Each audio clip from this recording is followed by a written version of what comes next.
నమస్తే ఫ్రెండ్స్, నేను మీ Sravani. Welcome back to Sravani's kitchen. ఈ రోజు మన ఈ వీడియోలో కమ్మని రుచిగా కస్టర్డ్ ఐస్ క్రీమ్ ని సింపుల్ గా చేసుకునేలా చూపించబోతున్నాను. ఎలాంటి క్రీమ్ లేకుండా చేసిన చాలా టేస్టీగా, క్రీమీగా, అచ్చం బయట కొన్నట్లే సూపర్ ఉంటుంది. మీరు కూడా కస్టర్డ్ ఐస్ క్రీమ్ ని మంచి రుచిగా చేయాలంటే నేను చెప్పబోయే ఈ టిప్ తో ట్రై చేయండి. చాలా పర్ఫెక్ట్ గా కుదురుతుంది.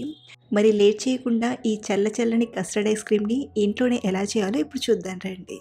ముందుగా ఒక గిన్నెలోకి ఒక పావు కప్ అన్ని పాలను తీసుకోండి. ఇక్కడ నేను ఐస్ క్రీమ్ చేయడానికి 500 ml పాల ప్యాకెట్ ని తీసుకున్నాను. ఇలా పావు కప్పు పాలను ఒక గిన్నెలోకి తీసుకున్నాక మిగిలిన పాలను కడాయిలోకి తీసుకొని బాగా వేడి చేయండి.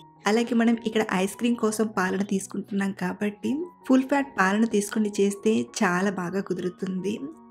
మీరు కావాలంటే ప్యాకెట్ పాలకి బదులుగా గేదె పాలనైనా వాడుకోవచ్చు. సో ఇలా తీసుకున్న పాలను మంటను మీడియం ఫ్లేమ్లో పెట్టి ఒక పక్కన వేడి చేస్తూనే మరో పక్కన మిగతా ప్రాసెస్ని చూద్దాం. మనం ముందుగా తీసుకున్న ఈ పాలు ఉన్నాయి కదా, ఇందులోకి ఒక 2 టీ స్పూన్ల కస్టర్డ్ పౌడర్ని తీసుకోండి. ఇక్కడ నేను ఇంట్లో ప్రిపేర్ చేసిన కస్టర్డ్ పౌడర్ని వాడుతున్నాను. మీరు కావాలంటే బయట కొన్న కస్టర్డ్ పౌడర్ని మీకు నచ్చిన ఫ్లేవర్లో తీసుకోవచ్చు. అలాగే మీ దగ్గర కస్టర్డ్ పౌడర్ లేకపోతే ఈ ప్లేస్లో కార్న్ఫ్లోర్ నైనా తీసుకోవచ్చు. సో ఇలా పిండి ముద్దలు లేకుండా ఇలా చక్కగా మిక్స్ అయ్యేలా బాగా కలిపి రెడీగా పక్కన ఉంచండి. ఇప్పుడు ఒక చిన్న మిక్సీ గిన్నెలోకి 10 బాదం పప్పు పలుకుల్ని అలాగే 11-12 జీడిపప్పు పలుకుల్ని తీసుకొని గ్రైండ్ చేయండి. మీ దగ్గర కస్టర్డ్ పౌడర్ లేకపోతే ఈ ప్లేస్లో 2 టీ స్పూన్ల కార్న్ఫ్లోర్ని అలాగే 2 యాలకులను తీసుకునైనా గ్రైండ్ చేయవచ్చు. సో ఇలా మెత్తగా గ్రైండ్ చేసి తీసుకోండి. అలాగే మీరు ఇలా గ్రైండ్ చేసేటప్పుడే కార్న్ఫ్లోర్ని కూడా తీసుకొని గ్రైండ్ చేసినట్లయితే గిన్నెలోకి తీసుకుని పాలను వేసి పిండి ముద్దలు లేకుండా కలిపాక మనం వేడి పాలల్లోకి తీసుకోవాలి. ఇక్కడ నేను సపరేట్గా కస్టర్డ్ పౌడర్ని కలిపి పెట్టాను కాబట్టి ఈ బాదం పొడిని కలపాల్సిన అవసరం లేదు. చూడండి, మరో పక్కన పాలు వేడవడం స్టార్ట్ అయింది కదా. ఇప్పుడు ఇందులోకి స్వీట్కి సరిపడా అంటే ఒక అరకప్పు వరకు చక్కెరను తీసుకోండి. అలాగే మనం ఇందాక గ్రైండ్ చేసి పెట్టిన బాదం జీడిపప్పు పొడిని కూడా తీసుకొని ముద్దలేమీ లేకుండా అంతా కలిసేలా కలపండి.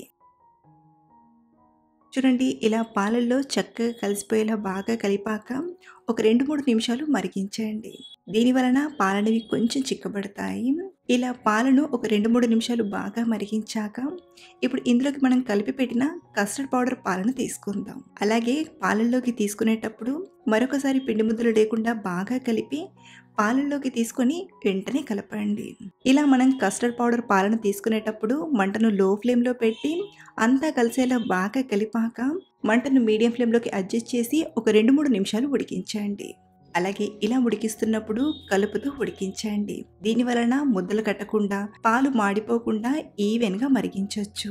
ఇలా మనం ఒక 2-3 నిమిషాలు కలుపుతూ మరిగించామంటే ఇది కాస్త ఇలా చిక్కబడుతుంది. ఇలా కొంచెం చిక్కబడ్డాక స్టవ్ ఆఫ్ చేసేసి పక్కకు తీసుకోండి. ఇలా తయారు చేసిన ఈ కస్టర్డ్ పాలు ఎలా అయితే చల్లారుతాయో అలా ఇంకొంచెం గట్టిపడుతుంది.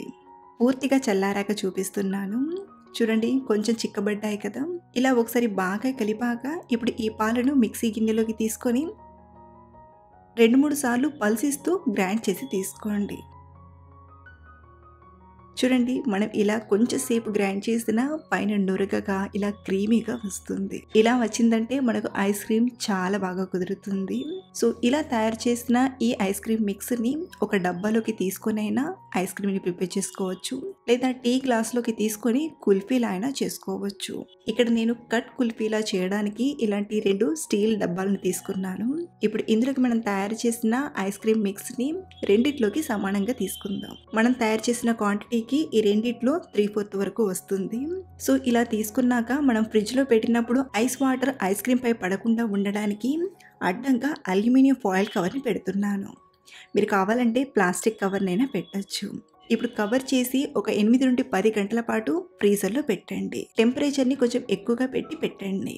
ఇక్కడ నేను ఓవర్ నైట్ తర్వాత అంటే నెక్స్ట్ డే చూపిస్తున్నాను. చూడండి, ఐస్ క్రీమ్ చక్కగా గడ్డగట్టింది. ఇప్పుడు ఐస్ క్రీమ్ని డిమోల్డ్ చేయడానికి ఒక 5 సెకండ్స్ అలా వాటర్లో ఇలా స్లోగా డిప్ చేసి ఇప్పుడు ఐస్ క్రీమ్ని డిమోల్డ్ చేసుకుందాం. ఇలా మధ్యలో చాకుని కొంచెం గుచ్చి స్లోగా తిప్పి తీసుకోవడమే. ఇప్పుడు మనకు నచ్చినట్టుగా 3-4 పీసెస్గా కట్ చేయండి. ఇలాగే ఇంకొకటి కూడా తీసుకొని డిమోల్డ్ చేసి కట్ చేసి తీసుకోవడమే. మీకు చూపిస్తుండగానే ఐస్ క్రీమ్ మెల్ట్ అయిపోతుందండి. చాలా సాఫ్ట్‌గా టేస్ట్ అయితే చాలా చాలా బావుంది. పిల్లలైతే చాలా బాగా ఇష్టపడ్డారు. సో, ఈరోజు చెప్పుకున్న ఈ simple way ice cream recipe మీకు నచ్చితే ఈ వీడియోని లైక్ చేసి మీ ఫ్రెండ్స్‌కి షేర్ చేయండి. అలాగే ఇంట్లో ఒకసారి ట్రై చేసి మీకెలా కుదిరిందో కింద కామెంట్‌లో షేర్ చేయండి. Thanks for watching.